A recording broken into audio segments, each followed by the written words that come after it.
Nuk donim ta diskutonim politikisht, donim ta shihnim nga terreni, ndaj kemi bezdisur në këtë mëngjes Franc Kaloshin, I cili është me ne sipërmarrës në fushën e bujqësisë dhe patjetër një zë I ngritur edhe për interesat e fermerëve. Kaloshi, mirëmëngjes, mirë se erdhe. Mirëmëngjes, mirë se u gjeta. Në fakt, para se dilnin dhe të bërtisnin deputetët për paratë dhe drejtat e fermerëve, kemi qenë bashkë në komunikim pikërisht për një shqetësim të tillë. Para se të flitej për këto lekët që nuk janë dhënë për këtë vit. Edhe buxheti I 2026-s, më keni thënë, nuk premton gjëra të mira për fermerët. Është vërtet, Flavio, është për rreth të tretin vit radhazi që pagesat e fermerëve cungohen ose mundohen të ndahen në këste. Unë jam kushtent që buxheti I shtetit mund të ketë nevoja, por jo të zgjidhë tek fermerët. Fermerët janë vetëm njerëz që sot për sot po luftojnë drejt për drejt, domethënë me shumë vështirësi, po përballen me vështirësi të përditshme, me vështirësi që po lindin çdo ditë më tepër. Paka shumë janë rreth 60.000 fermerë që sot janë të licencuar. Ju kërkua që të formalizohen, të licencohen, sepse do përfitojnë ato skemat mbështetëse, duke qenë të formalizuar. Tani ata janë formalizuar dhe presin që të marrin një ndihmë shumë të vogël. Po ta përllogarisësh nuk po hy se çfarë ju takon ose çfarë kanë përcaktuar këta për t'ju dhënë. Por dhe atë limit kaq të vogël këta nuk po ja japin, kërkojnë që t'ja u ndajnë në këste. Tani një fermë licencuar ka minimalisht 2 deri në 3 ose 4 punëtor të siguruar. Këta fermerët nuk kanë mundësi të paguajnë sigurimet shoqërore. Me ato para që pretendohet që duhet marrin ndihmë, që duhet të investojnë ose të rregullojnë kushtet, përmirësojnë kushtet në fermat e tyre, ata do kërkohet të rikthejnë përsëri në buxhet shtetit, duke I derdhur për pagesat e sigurimeve shoqërore. Kjo është nuk mjafton, është qeshara. Po mbitaksohen fermerët, mendoni? Jo, nuk po mbitaksohen. Pagesa e sigurimeve shoqërore është pothuajse e njëjtë me shumën që ata pretendojnë të marrin në fund vitit. Dhe atë shumë nuk po e marrin. Që ka skeme gatshme kjo. Po, është paket madein. E kuptoj. Megjithatë, flitet gjithashtu për një skem të rekompensimit të TVSH-s për fermerët. Është e drejtë, po diskutohet, domethënë, mënyra se si mund të kompensohen ato. Unë dëgjova në komisionin parlamentar që do shkojnë fermerët dhe do dorëzojnë mallin në pikat e grumbullimit dhe aty do marrin një letër se sipas ministrit, që ministri I ri, Salla, që ka ardhur, se kështu shkojnë e vinë aty, vinë, një ikin, një e ke parasysh. Në atë rast ndryshon strategjia plotësisht. Edhe thoshte që rimbursimin e ka marrë grumbulluesi dhe grumbulluesi do ja rikthej fermerit. Unë do I thosha zotit Salla që do shpresoja që të njihja një grumbullues të saktë në Shqipëri që të bënte pagesën e mallit, jo më rimbursimin e TVSH-s. Do doja që të kishte një grumbullues të saktë dhe korrekt që të bënte pagesën e mallit që fermeri dorëzon. Jo më të pretendoj fermerit marri faturë rimbursimi TVSH 10% tek grumbulluesi. Kjo nuk ekziston. Fermeri duhet ta deklaroj se sa kilogram ka dorëzuar prodhim, duhet ta deklaroj ta ketë të rregull se sa kilogram plera ose ushqime ose medikamente ka marrë për bimën e tij, ose fara, pesticide, ku diun se çka, këto ti ketë regjistruara në një certifikat ose në fatura shit blerje dhe ato direkt duhet t'i marri tek qendra e bujqësisë e rrethit. Atje ku shkojmë për të bërë aplikimet e skemave të brendshme, aty duhet I marrim. Ato duhet na japin Ministria e Bujqësisë ose Ministria e Financave. Jo të na presim ne të na japin grumbulluesit. Grumbulluesit ne nuk na japin paratë tona. Ne nuk marrim paratë e mallit që dorëzojmë, jo më të presim marrim 10% te grumbulluesi. Kështu që I bëj thirrje atij ministrit, ti bëj mirë llogaritë dhe mos flasin për zyra ande këtej, po të vinë baza atje ti takoj fermerët. Mos shkoj ti ndaj njerëzit atje cat nënës e cat njerëz. Po ndodh dhe gjeti? Po ndodh, patjetër. Po ndodh, ai shkon takon subjekte që janë të deklaruara të majta. Të deklaruara të majta, njerëz që merren drejt për drejt me Partinë Socialiste. Patronazhist do. Po. Patronazhist, po e quaj se tash të gjithë patronazhistë janë ata, po. Doli nga moda ajo fjalë, kupton, nuk po e përmendim më. Fermerët janë në vështirësi. Nuk mjaftojnë letrat, zoti Kaloshi, pra regjistrimi me NIP e kështu, po edhe aty mund të bëhen ndarje politike edhe ke domatet? Po janë gjallë më fermerët, janë kamër në gjithë Shqipërinë më e keni. Është po hasin vështirësitë pa para. Vështirësia kryesore është pagesa e qumshit. Kanë nga 4-5 muaj fermerët të bllokuar nëpër fabrikat e qumshit. Unë ti them me emra po deshe këtu. Nuk likuidohet qumshi. Nuk ju likuidojnë qumshin, prodhimin, dorëzimin e qumshit. Janë 4 muaj 120 ditë brenda te fabrikat. Kërkojnë të blenë ushqim. Sa apo është ndonjëra më? Ore radh fermat gjigande, fermat e mëdha. Fabrikat. Po, te fabrikat e qumshit që dorëzojnë nuk marrin parat. Kanë 4 muaj pa marrë parat. Dhe nuk kanë mundësi që të blejnë ushqim për të ushqyer kafshët. Për vazhdu prodhimin. Po s'mund se kafshët duhet ushqehen, është prak dimri tani.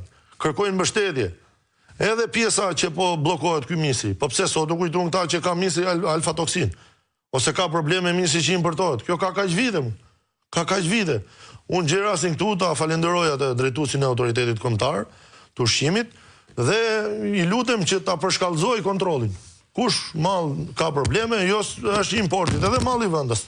Kushdo që tjetë që është me probleme, merren masat e duhura. Kurse për pjesën tjetër, që fermerët po tallen, këta duhet i bëjnë mirë llogarit, sepse do vi një moment që këta nuk do dinë më se si të përballen me fermerët. Se nuk ka fermerët nuk do dalin më në protestë kështu me flamuj dhe me pankarta.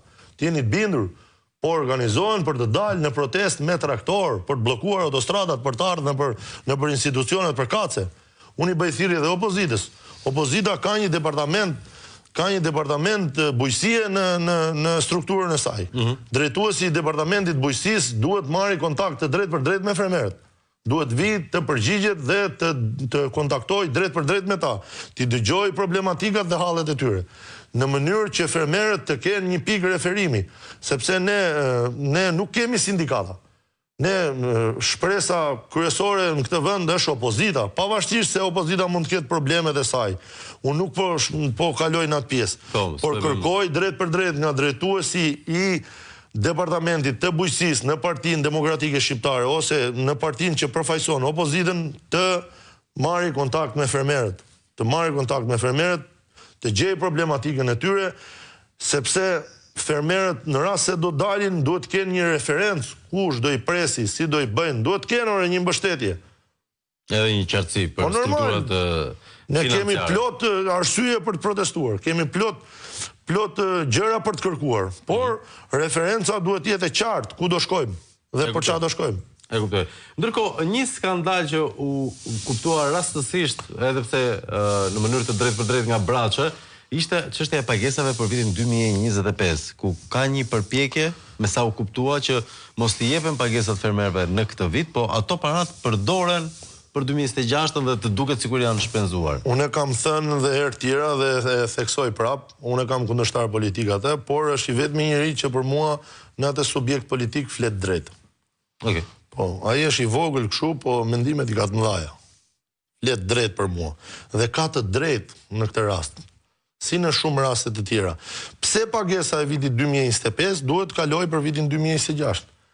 Pse duhet të cungohen pagesat e kësteve? A e dini që fermerët janë të cunguar në aplikimin për karburant? A e dini që një fermë në rast se ka 100 hektar sipërfaqe përfiton vetëm për 10 hektar sipërfaqe të kultivuar?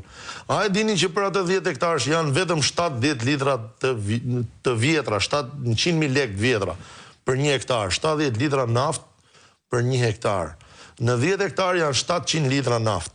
A mundet një traktor t'i plugoj, t'i frezoj, t'i mbjelli, t'i kultivoj, t'i korri 10 hektar naft me 700 litra naft gjithë vitin? 10 hektar tokë 700 litra. Po. Më falë.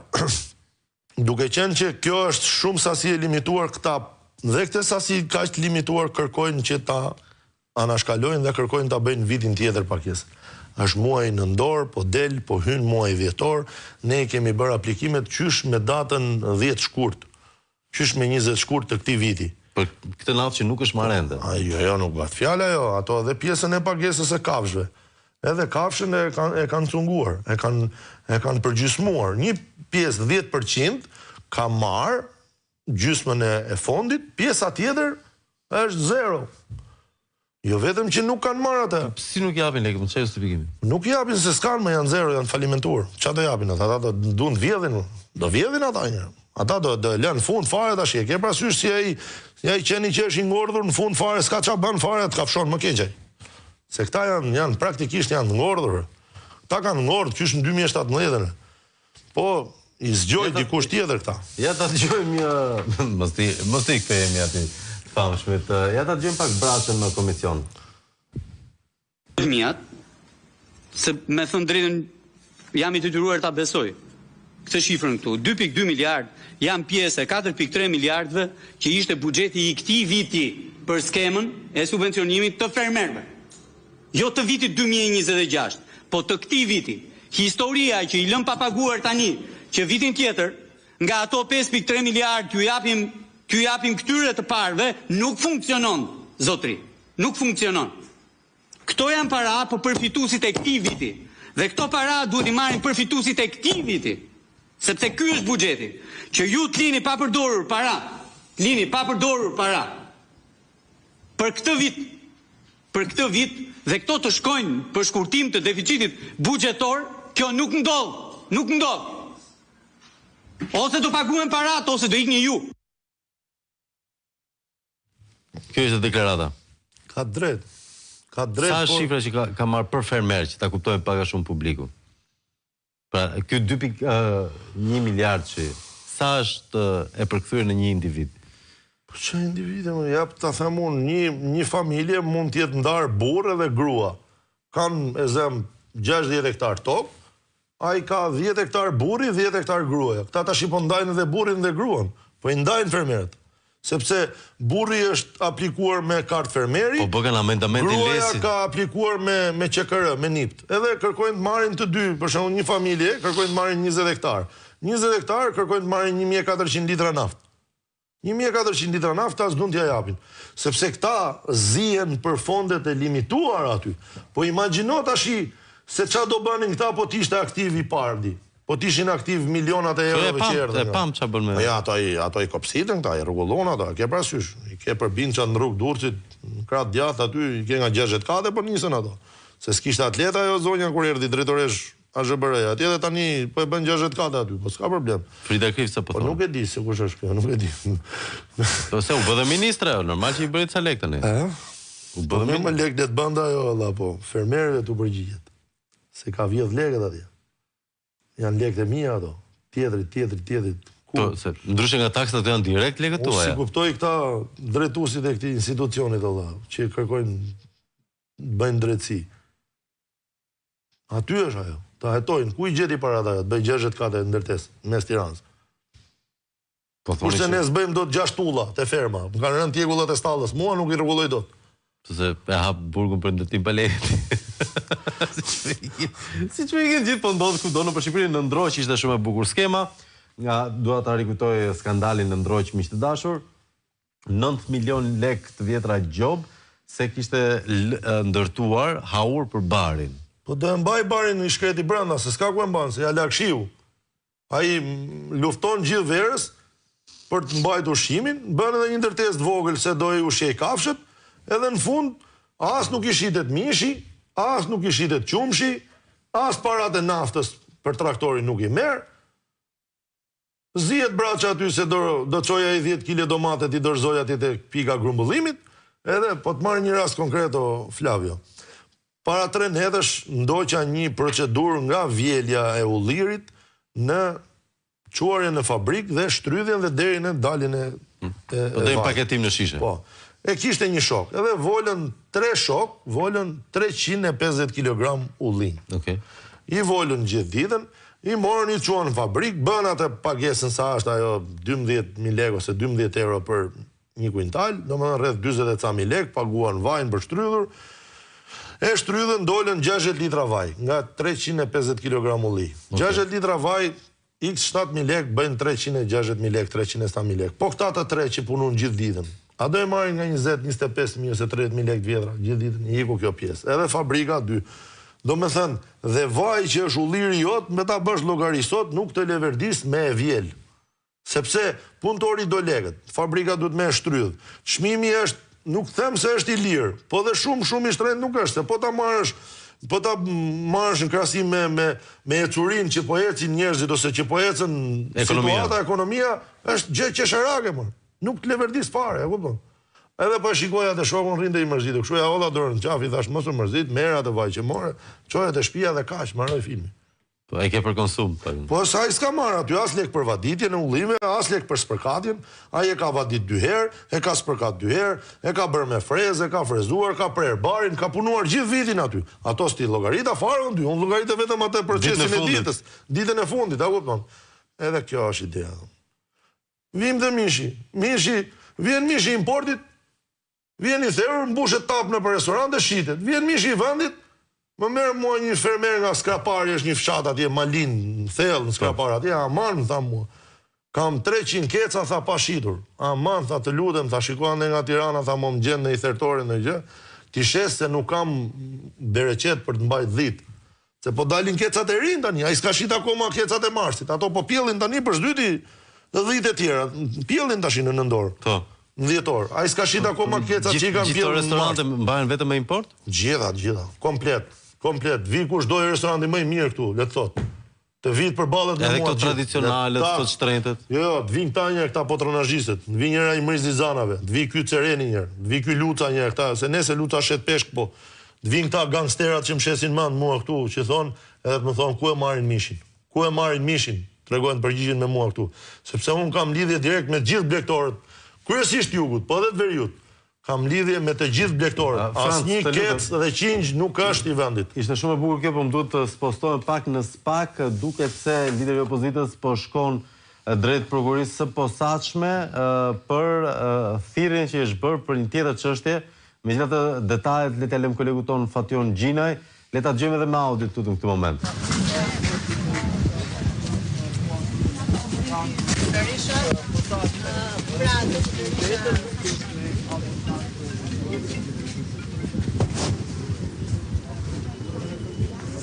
Nuk e dini se e kam Fation Gjinajn, sa po shfutur Sali Berisha në ambientet e prokurorisë së posaçme.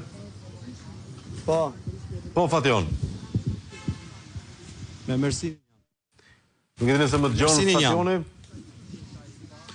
Po, përshëndetje. Detajet e kësaj fletëthirrje për 21 janarin. Fation, çfarë po ndodh? Të përshëndes Flavio, sa më kam rritur në ambientet e prokurorisë së posaçme antikorrupsion, kreu i Partisë Demokratike, lideri i opozitës shqiptare Sali Berisha, lidhur me çështjen e njohur, të ashtu quajtur si dosja 21 janari që po hetohet nga prokurori Alfred Sheaj. Berisha ka mbërritur pa prezencë të avokatit, natyrisht është thirrur në cilësinë e personit që mund të ketë dieni për rrethanat e ngjarjes, ndërkohë që do të presim edhe daljen e tij nga organi hetues për të dhënë një prononcim dhe deklaratë lidhur me seancën e marrjes në pyetje. Kujtojmë se ky zhvillim vjen pas disa polemikave, pretendimeve të zotit Berisha se njoftimi i tij është bërë jo në konform procedurave ligjore, ndërkohë që u desh të vinte për masën detyrim paraqitje që ta merrte dorazi edhe fletëthirrjen e tij për të paraqitur në fakt të premtën e ardhshme, por për shkak të agjendës e afroi datën e marrjes në pyetje në një akordim që bëri me organin hetues për ditën e sotme. Berisha ka quajtur një proces totalisht politik, pavarësisht se ka pranuar e dhunshme të 21 janarit. Berisha ka theksuar dhe kërkuar në vazhdimsi, sikurse janë shprehur më herët ekspertët amerikan për çështjen që duhet hetuar nga organizatorët deri tek personat më të thjeshtë të organizimit të kësaj proteste dhe ka bërë përgjegjës kryeministrin Edi Rama që në atë kohë drejtonte opozitën. Dakor, Fation, falenderoj për detajet që na përcolla, sigurisht do të rikthehemi dhe do të rilidhemi për detajet e tjera në vijim kur të jetë mbaruar kjo dëshmi, edhe pse është një ngjarje që meriton një hapësirë më vete. Sidoqoftë për të rikthyer e fundit Franca, mendon se fermerët do të kenë një rrugtim qendrese dhe protestash të pavarur me atë që po ndodh me shoqërinë shqiptare? Është vetëm rrugë që fermerët të kenë të drejtat e tyre dhe të ndihen njerëz dinjitoz në këtë vend. Unë di që nuk krahasohem dot me vendet e Europës, por di që në Zvicër dhe në Itali fermerëve i drejtohen ose ju citohen me titullin Il Signori, zotrind. Në Shqipëri fermerët nuk janë zotrinj. Fermerët janë mund mëdhenj, janë njerëz që po ju shkon mundi dëm dhe po përballen me vështirësi të papara. unë i bëj thirrje të gjithë blegtorëve në mbarë Republikën, të gjithë fermerëve dhe të gjithë njerëzve që kanë lidhje me fshatin dhe me bujqësinë, të ngrihen në kamp për të kërkuar të drejtën e tyre. Për t'i dhënë përgjigjen e merituar një kaste njerëzish që po tallen me ta dhe me mua bashkë, që janë pjesë e tyre. Unë dua që fermerët të ndihen të ndershëm, të lumtur, të ndihen të qetë, të kenë ngrohtësinë familjare dhe të marrin shpërblimin e dur. Me dinjitet. Të marrin shpërblimin e dur për mundin e tyre. Ja ku e kemi rastin konkret, Kosovën, për brenda 5 viteve, ekonomia në Kosovë ka ngritur, ka hyrë lart. Janë pajis me makineri të reja, kanë merimentuar stalla, kanë ndërtuar stalla të reja, ju shitet prodhimi, kanë bllokuar totalisht. Po se Kosovë ka prioritet mishi vendit. Kanë bllokuar totalisht importin. Gjithçka shkon në mënyrë perfekte. Shkon zinxhir, kurse këtu vetëm probleme. Tash do më duhet më thuash para ndërkohë që do kaloj publicitetin, ku të ham te këto restorantet kanë një me mish vendin në Tiranë? Shiko, nuk është se nuk ka. Ka shumë restorante që janë njerëz të drejtë, po kryesisht ata që reklamohen si agroturizëm ose që mendojnë se shesin mend dhe mendojnë që ata janë të zotët ose janë të parët, ata vetëm gënjejnë. Okej. Vetëm gënjejnë. Kështu që njerëz gjeni atë që njihni dhe kujdes nga reklamat në Instagram. Faleminderit Franc Kalosh.